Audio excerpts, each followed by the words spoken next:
Hello everyone, आज हम class 12th electrochemistry से जितने भी PYQs 2020 में पूछे गए थे CBSE बोर्ड एग्जाम में, उनको वन गो में कवर करेंगे। स्टार्ट करते हैं।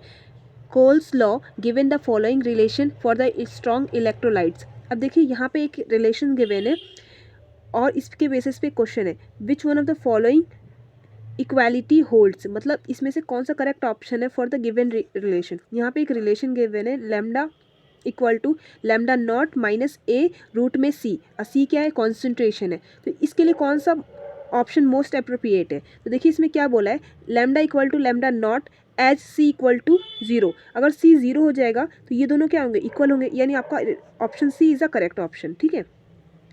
सेकंड क्वेश्चन है in the electrochemistry process as अब सॉल्ट ब्रिज इज यूज। अब इसमें आपको सॉल्ट ब्रिज का यूज बताना है। तो सॉल्ट ब्रिज का यूज क्या होता है? To complete the circuit so that current can flow. तो सॉल्ट ब्रिज क्या करता है?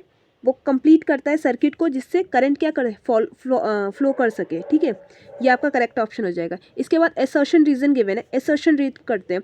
Conductivity of electrolyte increase with decrease in concentration. मतलब इसमें ये बोला कि जो कंडक्टिविटी है इलेक्ट्रोलाइट्स की वो इंक्रीज करती है एज कॉन्सेंट्रेशन डिक्रीजेस। मतलब कहने का ये मतलब है कि जो कंडक्टिविटी है सॉल्यूशन की या इलेक्ट्रोलाइट की, वो क्या करती है? इंक्रीज करती है जैसे जैसे हम क्या करते हैं? डाइल्यूट करते हैं उसे। डिक्रीज इन कॉन्सेंट्रेशन का मतलब क्या है? उसे डाइल्यूट ही तो कर रहे हैं हम। ठीक है, तो ये फॉल्स हो जाएगा क्योंकि कंडक्टिविटी डाइल्यूशन के साथ क्या करती है? डिक्रीज करती है। तो असर्शन आपका क्या है? फॉल्स है। ठीक है, जैसे यहाँ पे देख लीजिए कंडक्टिविटी डायरेक्टली प्रोपोर्शनल होती है number of moles upon volume के। अगर मान लीजिए मैं वॉल्यूम क्या कर रही हूँ, वॉल्यूम को मैं डिक्रीज इन कॉन्सेंट्रेशन, तो इसे हम क्या कर रहे हैं? वॉल्यूम डाइल्यूट कर रहे हैं, तो कॉन्सेंट्रेशन क्या हो रही है? डिक्रीज हो रही है ना, डिक्रीज होगी ना। तो यहाँ तो इंक्रीज लिखा है, तो आपका असर्शन क्या है? इनकरेक्ट है। रीजन पढ़ लेते हैं। Number of ions per unit volume decreases on dilution. अब यहाँ पे क्या बोला है? Number of ions per unit volume decrease on dilution. मतलब जो नंबर ऑफ आयंस है जब हम डाइल्यूट करते हैं अपने सॉल्यूशन को, तो वो क्या होता है? नंबर ऑफ आयंस क्या करते हैं? डिक्रीज करते हैं। देखिए होता क्या, डाइल्यूशन पे वॉल्यूम आपका क्या करता है? इंक्रीज करता है। ठीक है, लेकिन नंबर ऑफ आयंस पे तो इम्पैक्ट ही नहीं पड़ता। सॉरी, यहाँ पे इम्पैक्ट पड़ना चाहिए क्योंकि देखिए एक यूनिट वॉल्यूम है। अगर इसमें क्या है? सम नंबर ऑफ आयंस है। ठीक है, अगर मैं इसको क्या करूँगी? इसे डाइल्यूट करूँगी मतलब इसका वॉल्यूम इंक्रीज करूँगी, तो क्या होगा? नंबर ऑफ आयंस तो इंक्रीज कम ही होंगे ना, डिक्रीज ही करेंगे। तो ये क्या बात करेक्ट है। तो ये क्या हो जाएगा? ऑप्शन आपका assertion is incorrect. Reason assertion is incorrect. तो आपका ऑप्शन नंबर कौन सा हो जाएगा? ऑप्शन नंबर डी हो जाएगा। Assertion is incorrect but reason is correct. ठीक है, और इसमें ऑप्शंस नहीं गिवन है, statement and reason only given है, तो आप उसके हिसाब से टिक कर दीजिएगा।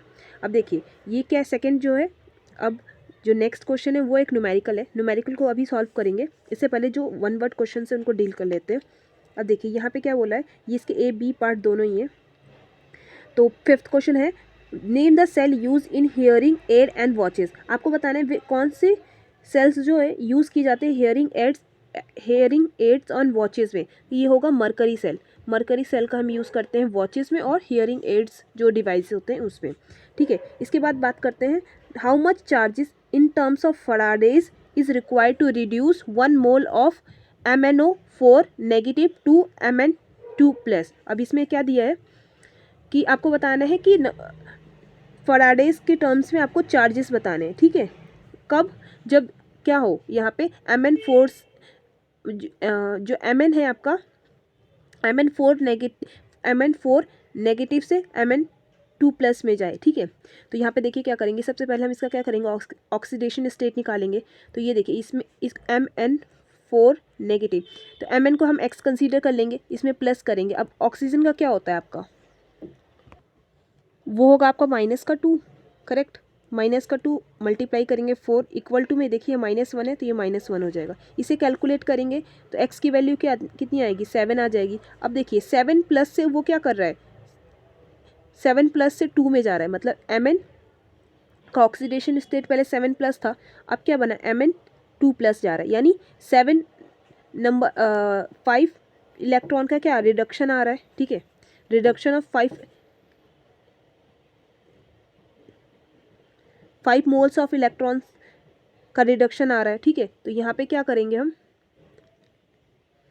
इसे चार्ज के टर्म्स में बताना है, तो हम चार्ज कैसे निकालते थे देखिए, तो वो क्या होता था आपका,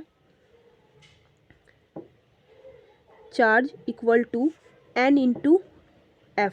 अब f क्या होता था, n तो हम यहाँ 5 डाल देंगे, n f क्या होगा 96500, ठीक है।